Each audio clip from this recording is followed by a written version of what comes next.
Hey everybody, welcome to We've Got the Beat. My God, the microphone's so cranked up, I'm gonna throw up. Holy sorry. Oops. Welcome to We've Got the Beat, the podcast devoted to teen entertainment from the 80s and beyond. Is there never an episode that doesn't get fucked up? What is happening right now? Are you losing it? Yes, I'm having a breakdown. Hi. This is Michael, my other side. How's everyone? Great. Hello.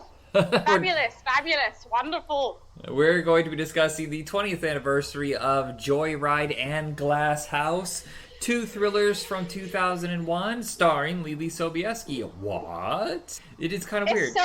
It's so strange. I was like, that can't be the only reason why he chose these movies. Why would he choose them because of her? And then I looked him up.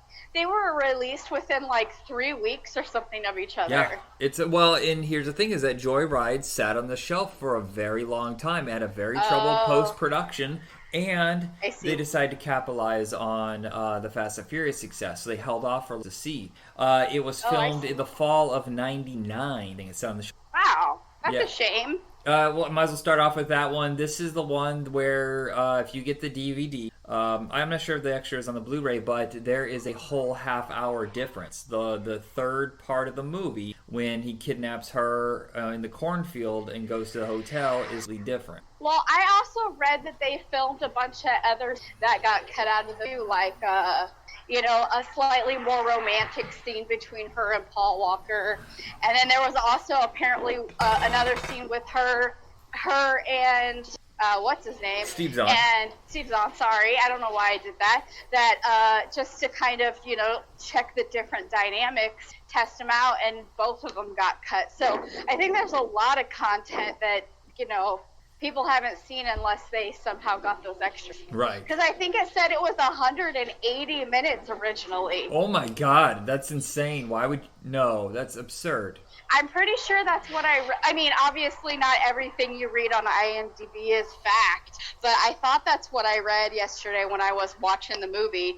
But, that's a lot of movie. Yeah, well... To be on the cutting room floor. Yeah, well, a lot of times people think that that's somehow the final cut and the studio meddles with it. That's true. This is the thing that's been happening on Twitter lately is they're like, release the so-and-so cut. Just because you say that when you were... It's called an assembly cut, basically, is when you have all the in place. You don't have a finished film, but you have narratively the story you basically tell, and then when you have the assembly cut, you look at it, and then you start to whittle down. Some directors are full of themselves, and they go, "Hey, let's put this out and have the studio say yes." And they're usually out of their fucking mind. They think they're going to agree to a 4-hour film, but it worked for Justice League apparently. I mean, in the case of certain movies, like Justice League.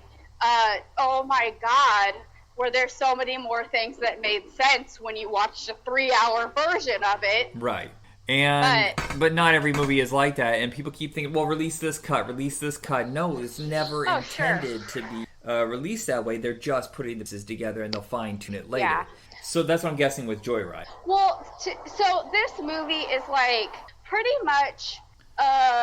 most excitement pretty much through the whole thing. There isn't a ton of, downtime. I mean, there's little bits, but I assume that had to be part of the thought process when putting together the final product that, you want to have that intensity. Because, my God, this is one of the most, intense, nail-biting, really good movies that I've seen. And I personally think maybe if they had a longer scene in a hotel room with Veta and Lewis, that it would have really messed up the pacing, Yeah, it also kind of... It puts it in the audience mind. It changes the perspective of who you think a character is. The fact that it's all kind of on the verge of something but never going through it keeps everybody in this weird neutral area where you still like them. And especially with Lewis, Fuller, he's the one who really tests the patient, the audience, of what they'll tolerate. If they had not cast someone so likable and goofball on, I don't think it would have worked. Especially at the point where, he fucks up with the whole setup of the prank. But when he goes to the hotel to try to sleep with her, and he knows he's asking his brother and he's passed out. If it had been a different actor or a different approach to it, it would have failed horribly. Well, I think there's a lot of things. I mean, most of what he does is a mistake and not the best judgment. Even before we meet him, we know this about him.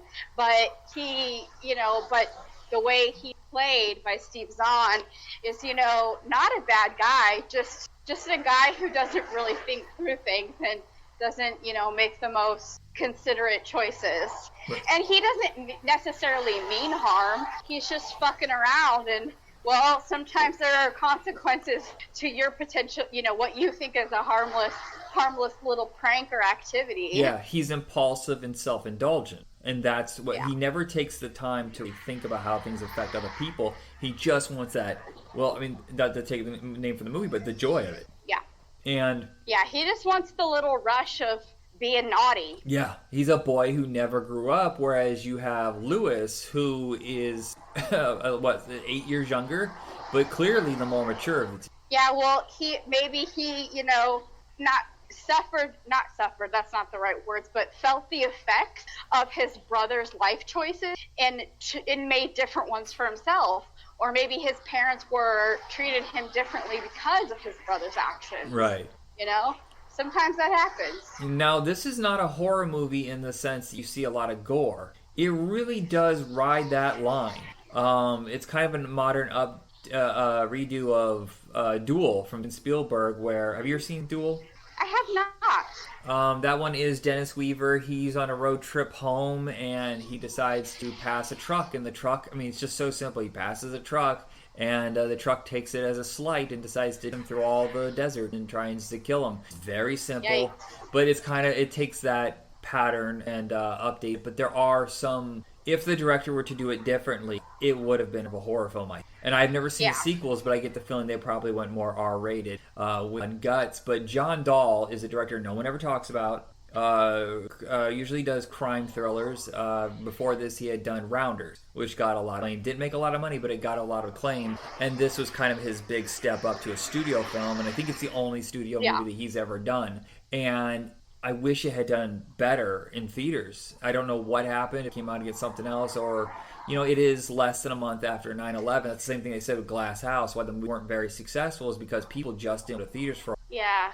Real life events sometimes have an adverse effect on the entertainment industry. And people just didn't want to feel bad. I don't think there was even a hit movie for quite some time that was Behind Enemy Lines, and because of that it was, rah-rah patriotic. That was like the first hit since then. So I can see why these two, I think they're both from Fox. Nobody wants to experience fear after one of the scariest things that's happened in your lifetime. And this one is full on just go thriller. There's some really great script choice in how they a mystery. But there is one weird ass thing that I think is when they finally show the killer and he talks. He does not talk in Ted Levine's voice. He doesn't. I know.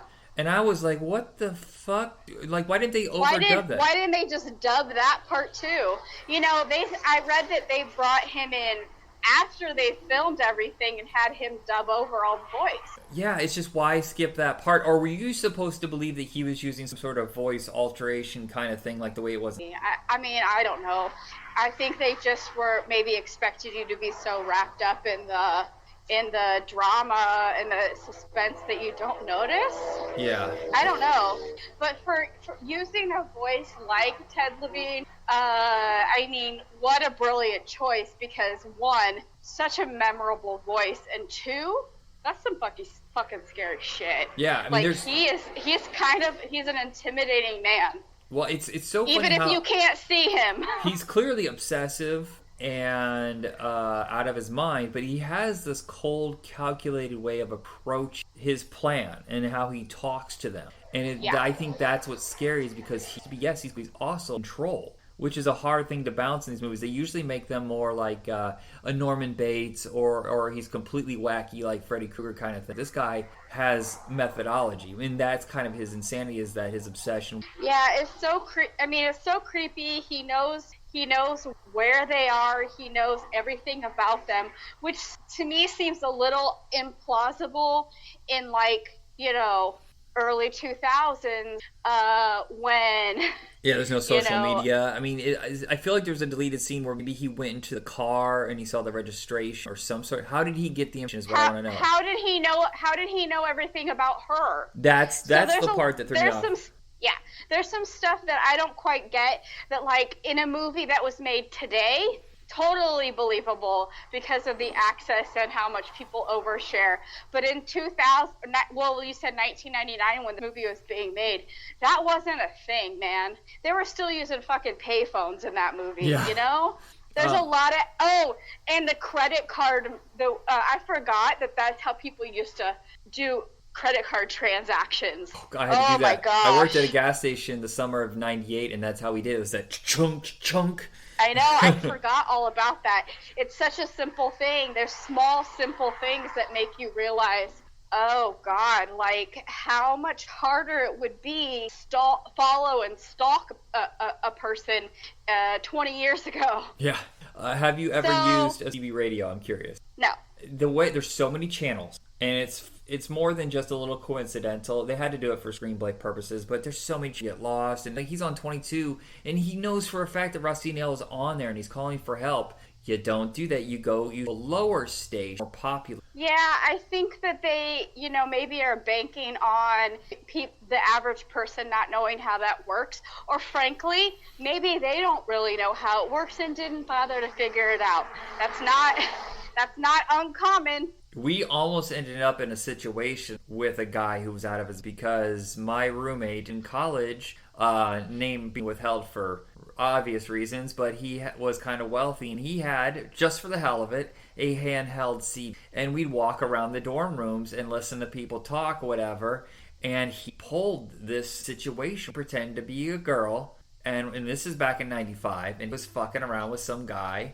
And he's like, where can I meet you? And he said, at the college, whatever. And I was like, are you out of your fucking mind? Whatever. And it's just one of these things that just finally decided, he started laughing or whatever. And he says, dude, I'm just messing with you. I'm a guy. And he's like, fuck you, I'm going to find your ass. And I would... People, men especially, well, no one appreciates it, but men especially don't like to be humiliated. Yeah. Especially not crazy ones. And you think they would learn from that, but there's so many other times. I wanted nothing ever to do with it again.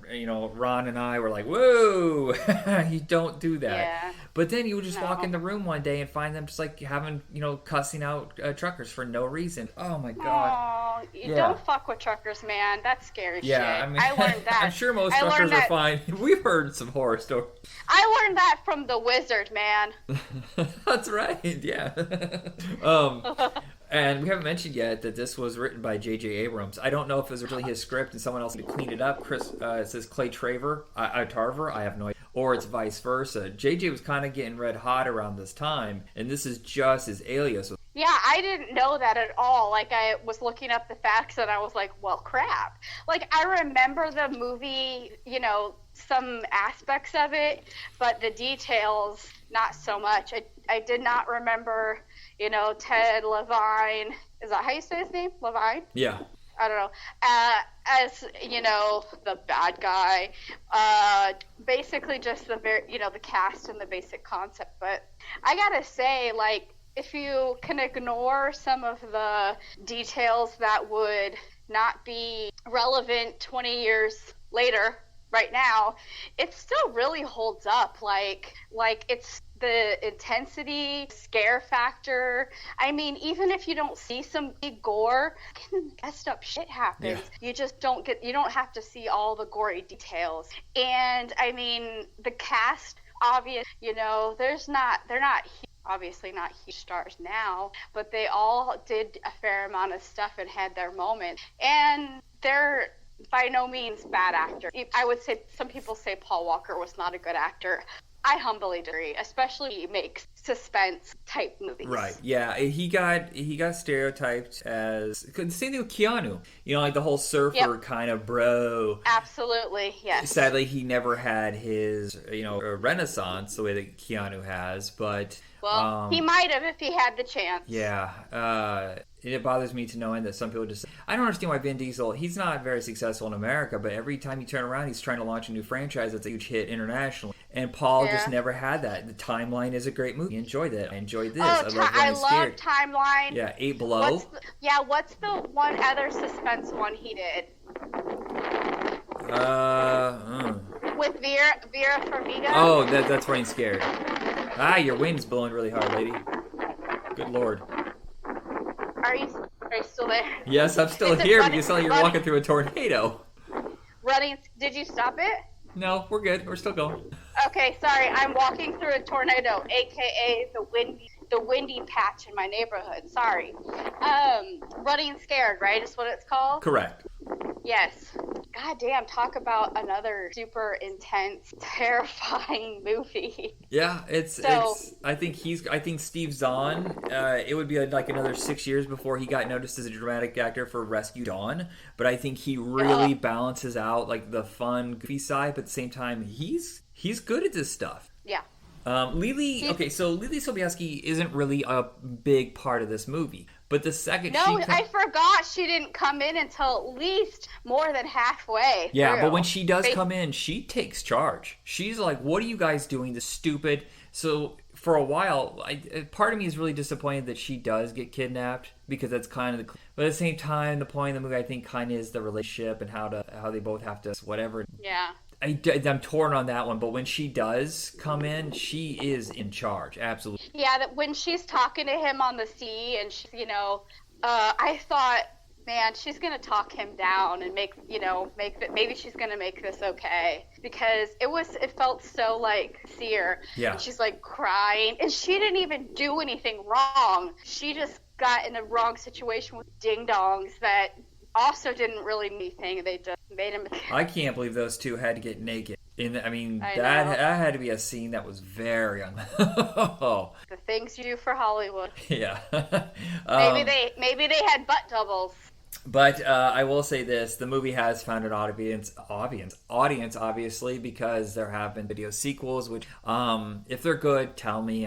But now the Glass House, almost the same box office. I don't know, and it had a direct-to-video sequel, but I don't know. This Joyride still comes up from time to time. Glass House is almost completely forgotten. Yeah, other than the very, very, very basics, I didn't remember anything about this. I didn't remember other than Lee Sobieski cast. I didn't remember the plot. I mean, just general plot about, going to live with these other people, and it was like intense.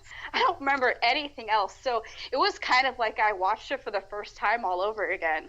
Yeah, and I think somehow it must have led, Joyride must have led to her getting this role, because it seems like they had seen her performance, because like I said, she's only in maybe 25 minutes of it, and just said, this girl has something. She's more than just, and I hate to say it, but for a while people were calling her like a little Helen Hunt. She looked and sounded the same. But oh, yeah. I do believe that there's, I don't know what ever happened to her, but she had enough talent that she was a great lead. Yeah, I think that she just, suffered through the whole, late 90s, early 2000s, where not a lot of those, hip, oh God, I just used the word hip,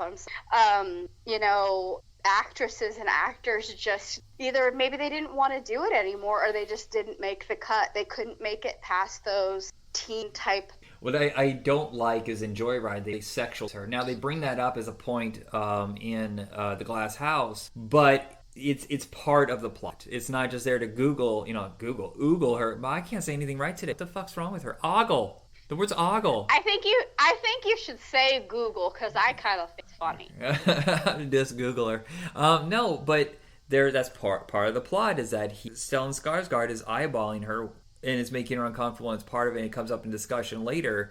And I think it's more important to the plot, whereas in Joyride it's just, it's there for the boys to go, ooh, look at that. Yeah, maybe. I mean, I guess it's to, the siblings had like a awkward dynamic for many reasons, and they started to fix that due to circumstances, and they were like, oh, well, we gotta add some of that conflict back by bringing girl in, Okay, so you're right about that. You're right. If she I wasn't, can see that as the reasoning, but okay, still. I can see that. If Lewis, Fuller wouldn't have noticed her as much, I think. That shirt, no bra. Yeah. That's a thing. That's a thing they do in Hollywood. I don't know too many people in real life that do that, but whatever. Hollywood will make you think that no woman in the history of the world ever wears a bra until they're like 60. So I don't know. Anyway, it's a shock to me that Glass House costs so much more than Joyride. And because you're counting in the reshoots, which probably it was maybe an $18 million movie for Joyride, ended up costing 23. This costs $30 million. And what is it? The shooting location? Was that a really expensive house? I'm gonna say because they were like using the PCH instead of like the desert in the middle of nowhere is my guess. Yeah. Well, the producer of this, Neil H. Moritz, he runs a company called Original Film. And I feel like whenever I see the budgets on his movies, I'm always like, do what? I feel like, and I don't want to get sued, but I feel like maybe he's getting paid a producer to bring this stuff to it. I also will say that I did read in the trivia that Lily Sobieski, got paid $1 million. Wow. Which is no small amount for a basically teenage girl in the year 2000. No, Mindy, this is where it is. You got the movies confused. Glass House originally was 100. Oh, okay. That must be where it is. This is 74 minutes of film. There's literally a role for Kit Pardue, who plays her boyfriend, who we cut out. That's true. Yes, that had to be a lot of like creative cutting to cut out an entire person. You never see him ever. So sorry, I watched them both like yesterday, so I'm bound to get a few. So I mean, it can't really too much on the cast in general because it's like, I mean, not very many people still in Skarsgård at the time, right? No, he was more like an international star who was starting to get some word out there. Was this before or after Good Will Hunting? Because that was the first time I remember. No, this is after. This is 4 years after Good Will Hunting. And then, I mean, was this during Diane's Lane? Was she starting to have her resurgence? She's just about to have it. So this is so funny. I don't know if this has ever happened before. If it has, tell me. She has the number 1 and number 2 movie. Yeah, I did see that too, and I thought that was interesting because they're vast. Yeah, but it's the next year when she does Unfaithful, and that's what blew it up. Yeah, absolutely. So it can't be cast, really. No, it must be shooting locations. You think about all of those places it went to, and that has to be. What about all those cars? Yeah, and some pretty epic like car crashes too, man. Yeah, this one is more of a slow burn than the Joyride, where it's a constant go, go, go, go. I'm looking at this here, Mindy. I didn't know this. Michael O'Keefe, the star of Caddyshack, he played her dad. So they must have been cutting style. Kathy Baker. I mean, I was right. She was in this. I forgot. She was. I mean, she was only in like 2 scenes. I mean, Rita Wilson, for whatever reason, is like not even credited in the movie. I mean, she only has 2 small scenes, as well as the father only had 2 small scenes. So there's such a. I mean, their accident happens so early in the film that they're barely in it. Yeah, I'm thinking that there's probably a lot of relationship stuff to make you care about their loss more, because it does seem really. Yeah. But I'm just curious what the original version looks like. But I will say this: what I did see was great. I mean, I can't feel like there's a whole lot of, I needed to know what this was. Maybe a lot of it was superfluous and just thrown away. Yeah, I mean, I think they did a good job of, like, again, yes, you're right, it was a slow burn, and it took a while to establish for us to start of what was going on. And we see it as which I appreciate. Because sometimes I don't like it when they're like, shh, you guys get a soul in the story, don't get to know. Uh-huh. So we see it as she's learning the things, and it's just like, man, resorts that they made, take advantage of her. Yeah, that's kids. The craziest thing, because it's such a long wind. You know that something's up, and that they're obviously trying to get the money from them. But why? What led them to this? And I feel like that must have been. I think some of that must have been cut out too. But we got all the details we need. She was a good doctor who did her own medicine. She started selling it. Maybe she started selling it first, and then she started doing drugs. So that's what destroyed her.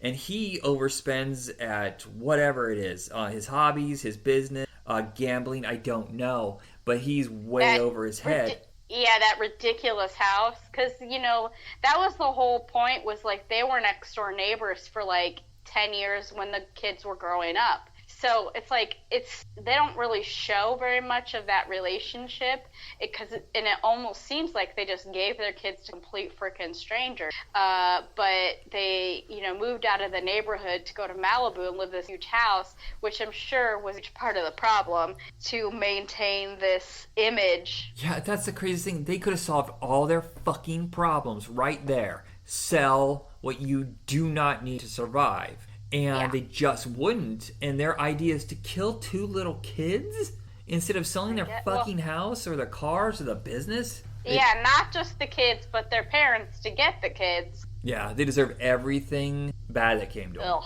Yeah, and she felt guilt about it. She killed herself, and I'm like, I don't feel sorry for her. Yeah, assholes. Like that's really the best you could have made here. To like, you're not protecting anybody. You're not doing any.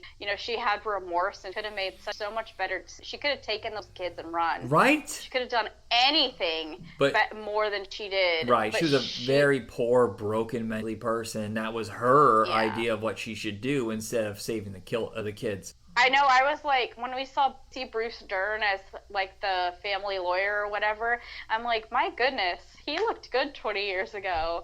I just, time, sometimes you don't realize how time has passed, because like I don't really think Diane or Stellan Skarsgård really look that different after. But you're like, well, okay, yeah, I can.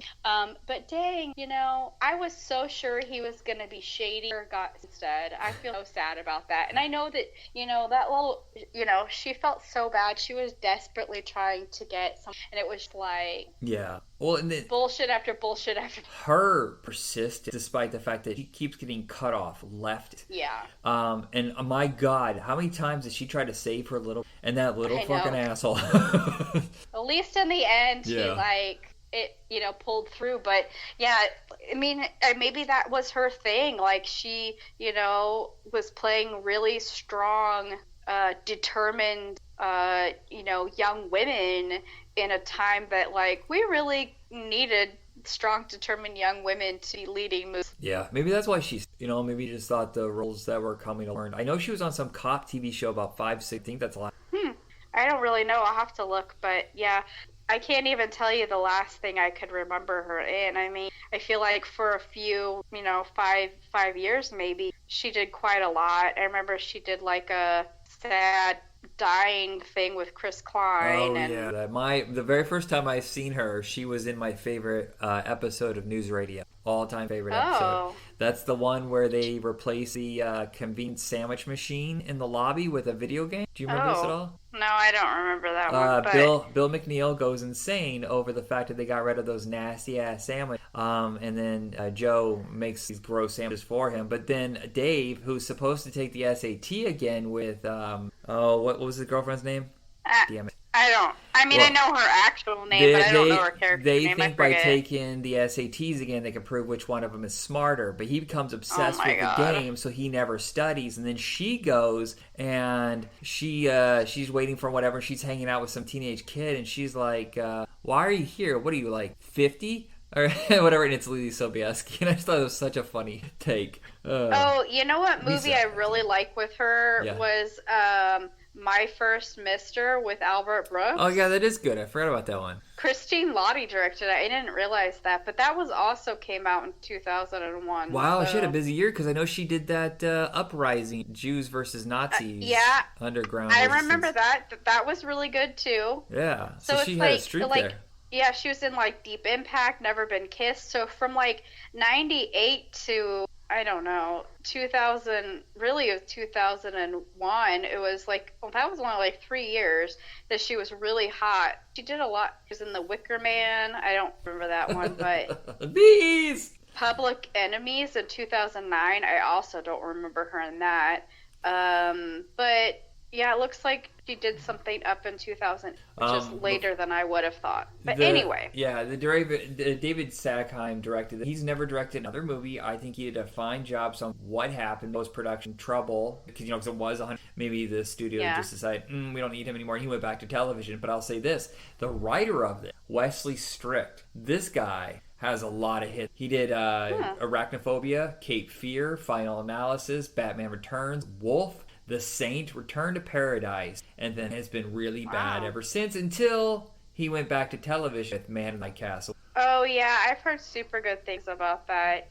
I mean, it is based on a book, I think, so he can't take complete credit for it. Okay. But, I mean, you know, I think that I'm glad to know that TV shows have a lot more, you know, respect or whatever than they once did. Like, I think it was often viewed as like, oh, well, here's the end of my career. Yeah. I'm now resorting to television. And it's not like that now. No, it's you like, can bounce you know, in and out, which is good. Yeah.